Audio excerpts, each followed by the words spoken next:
Hey there, I'm Tuscany and we are back in the fashion design studio here at Ulster University. We're going to just be checking in with Daniel today to see how he's progressed on his project. So let's go see what's going on. Yeah, so today I'm just working through cutting out some skirt patterns for an outfit here. This is what I'm working on. I love taking like men's tailoring and applying that to women's wear. I think it's just really, it gives a really sharp silhouette. So this is your second project? Yeah, this is the And second you are outfit. doing three? 3, 4 maybe, could be wishful thinking, you know. I was thinking, oh, I'll get 5 outfits done at one point, but we'll see what happens, you know. This one's taking a bit longer.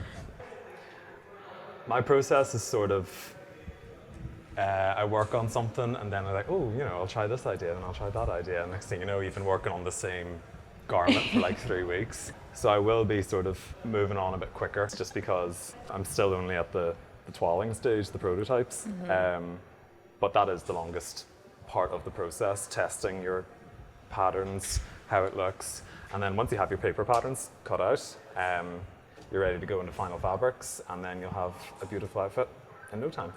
Are you going to be incorporating the kombucha leather? That's the dream. Historically, on a waistcoat, the most expensive fabric, like that beautiful silk embroidered fabric, would have been only on the front panel and not on the back. The back would have been left plain. That's kind of changed now because fabric's so much more readily available. Yeah. But I'm sort of using that historic trend and applying that to my kombucha fabric because it takes so long to grow and it's quite valuable to me. So what I'm thinking is a really bold pattern of fabric on the front and then a layer of the kombucha fabric on top of it because it's translucent and you'll see that fabric coming through it. So yeah, I'm still putting that like, you know, valuable fabric on the front to really just show that off. But there's also sort of a contingency built into that. Like if I can't get enough grown in time, I'll still have a lovely waistcoat with a lovely printed fabric on it. I've had a few failed samples Since the last time we talked? Yeah, but that was just, I guess, carelessness, really. One sample, I thought I could maybe get away with not topping up the tea that needs to ferment. Yeah. But then the sample that came from that was like really plasticky and it was really interesting, really cool, but just not usable. Yeah. In this scenario. And then that was batch number 2. Batch 3 turned out just completely moldy.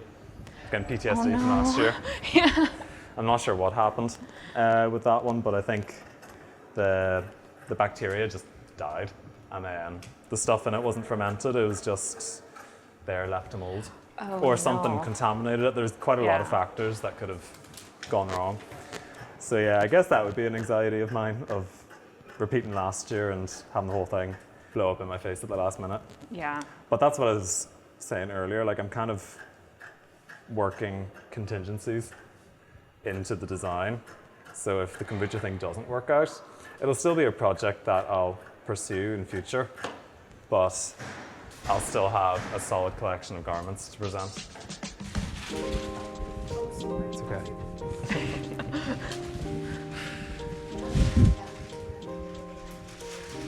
So yeah. Oh, okay. The skirt changed. Yeah, the skirt has changed. Yeah, I really like the exposed, almost like a basket. Yeah. I'm really loving it. Like, I think covering it in fabric, like I originally intended to do, might be a waste of what I could actually do with the garment. I think the juxtaposition of like the leather corset with this would be really interesting. It's just showcasing all sorts of organic materials and what you can achieve, you know, without having to rely on polyester or things like that. I'm going to rework this design at the minute. As much as I love it, the symmetry makes it a bit look like a donut. Or like she's wearing a life ring or something. So I'm thinking of having like some bigger rings here, bigger ones there, some like bring them in a little bit, and then hopefully as she's walking down the runway, the model, it's going to sway with the hips quite nicely. It's going to be a nice bounce as opposed to like just going up and down like that. So we've got quite a emphasis on the hips in this one, and then whereas that one out there is very, slim and proper to the body. I'm considering pairing that with an overcoat or like an oversized rain jacket sort of thing. That you would make? Yeah. Yeah. I know. It's not like I can say these things all I want. But, yeah, I can just picture the model walking down with, hips like that, waistcoat on display, skirt, moving, Yeah. she's going. That's just sort of the vision I have for that silhouette. And then, yeah, I'll be ready to move on to other outfits as well soon. Sooner rather than later. I'm calm and cool about it now, but so yeah, give it like a month's time and yeah, it'll be mental. How much time do we have until the fashion show? 2.5 months. Yeah. It's generally at the end of May, and yeah. Gemini season. Exactly. Just utter chaos. Yeah, absolutely. That's what it's going to be over the next few weeks. Yeah. The guys, the final years who will be showcasing at the show, they have until about mid-May to get their projects in and ready, shot for photographs and all that. But I think my deadline's pretty much like the night before the show. Yeah, so That's it's a little bit more time. kind of lucky. Yeah. But also, like, I think in some ways, like, I'm a procrastinator, so Yeah, I would. no, same. Yeah, honestly, if I can push it back to the last minute, I will. All my garments were finished horribly last year for the show. Like no overlocking, no frayed seams everywhere. But you couldn't see it in the photos, so it didn't matter. It didn't matter. So that was Daniel's progress on his project so far. Join us in a couple weeks to see how Emer's doing on hers.